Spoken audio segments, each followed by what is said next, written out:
Hi hi welcome to my channel. చాలా మంచి విషయాలు ఇందులో తెలుసుకుందాం. Thank you. హాయ్ అండి, నమస్తే. వీడియోలోకి వచ్చే ముందు అందరికీ నా నమస్కారాలు. అందరు ఎలా ఉన్నారు, బాగున్నారా? ఇక వీడియో స్టార్ట్ చేద్దాం. 6th class social second lesson అండి, గ్లోబు భూమికి నమూనా. ఇందులో ఫస్ట్ గ్లోబు మనం చూసే ఉంటాం కదా, గ్లోబు ఏ విధంగా ఉంది.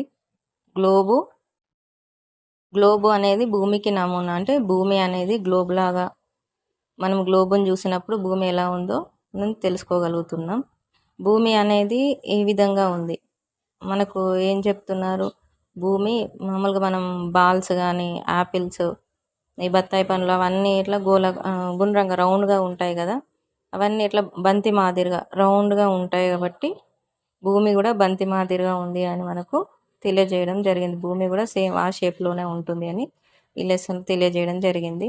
ఈ మనకు లెసన్లో ఇచ్చినట్టు శాస్త్రవేత్తలు చంద్రుని మూన్ పైకి వెళ్ళి భూమి ఛాయగా మన లెసన్లో ఉంది చూడండి, ఒకసారి తీసినప్పుడు భూమి అనేది బ్లూ కలర్లో సాఫ్ కనిపించడం అది మనకు అక్కడ మ్యాప్లో ఇవ్వడం జరిగింది.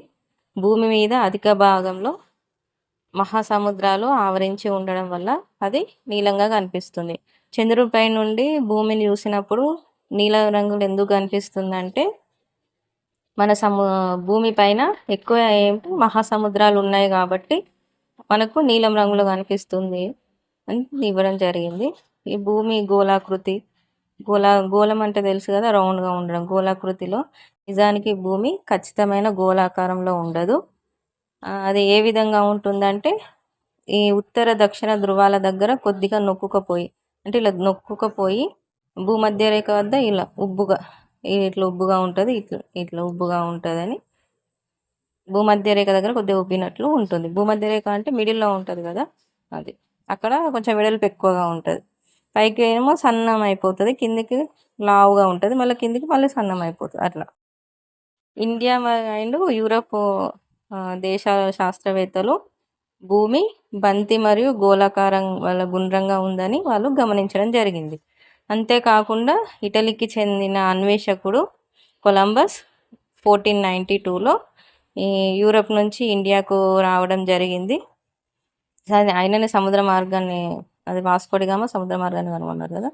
ఈ కొలంబస్ అంటే అప్పుడు ఒక ప్లేస్ నుంచి ఒక ప్లేస్కు వెళ్ళడం అప్పటి నుంచే స్టార్ట్ అయింది. యూరప్ నుండి ఇండియాకు రావడం జరిగింది. నెక్స్ట్ మహాసముద్రాలు అనేటివి వందల వేల కిలోమీటర్లు వ్యాపించి నీటితో ఉంటాయి. నీటితోటి వందల వేల కిలోమీటర్లు వ్యాపించి ఉన్నాయే మహాసముద్రాలు.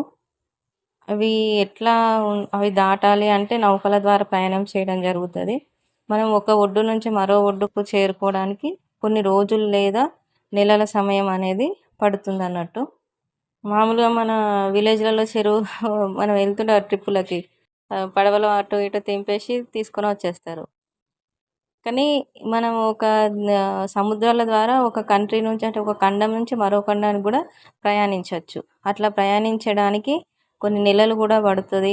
సముద్రాలు అంటే చాలా, అంటే వాటి యొక్క వైశాల్యం అనేది, విశాలత్వం అనేది మనం అర్థం చేసుకోవచ్చు ఈ పాయింట్ నుండి. మనం ఇప్పుడు గ్లోబ్ అని చెప్పినా కదా, చూడండి ఏ విధంగా ఉంటుంది. ఇటు కొంచెం నొక్కినట్టు, ఇటు కొంచెం నొక్కినట్టు మిడిల్ పార్ట్ అనేది ఉబ్బెత్తుగా ఉంటుంది. గ్లోబు మీద దిక్కులు చూడండి, మ్యాప్. గ్లోబు మీద దిక్కులు పైపాటు ఉత్తరం, కింది పాటు దక్షిణం. తిరిగే దిశ అండి, గ్లోబుకు 2 ధృవాలు, పైన దాన్ని ఉత్తర ధ్రువం అని, కింది దాన్ని దక్షిణ ధ్రువం అని పిలుస్తున్నారు. భూమి ప్రతిరోజు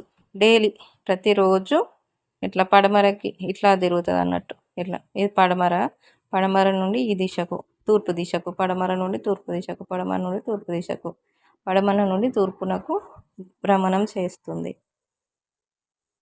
థ్యాంక్ యూ అండి, థ్యాంక్ యూ. మిగిలిన లెసన్ని మళ్ళీ మరో వీడియోలో ఎక్స్ప్లెయిన్ చేసుకుందాం. వీడియో చూసినందుకు థ్యాంక్ యూ.